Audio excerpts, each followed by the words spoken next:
কারুর দূরত্ব যখন তোমাকে তোমার গুরুত্বটা বুঝিয়ে দিচ্ছে যে তুমি কতটা গুরুত্বপূর্ণ, সেখান থেকে কিন্তু মানসিকভাবে আর উপস্থিত আমরা থাকি যে কিছু কিছু জায়গাতে, সবটার থেকেই সরে আসতে হবে।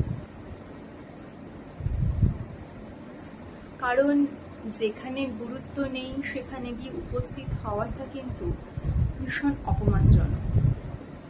মানে অনেকটা ঝুলে থাকার মতো, যে ওপরেও যেতে পারছি না, নিচেও নামতে পারছি না, এরকম। মানে কেউ যদি, এটা অনেকটা অপমান করাই, কেউ যদি তোমাকে অপমান করে নিজের সম্মান বাড়াতে চায়, তাহলে তুমি তাকে ছেড়ে দেবে। মানে ঝুলিয়ে রাখার দরকার নেই, ছেড়ে দেবে। মাইন্ডে যেন দ্বিতীয়বার কোনোদিন তার কথা না আসে, এরকম ভাবে ছেড়ে দেবে। এটাই বলতে চাইছি।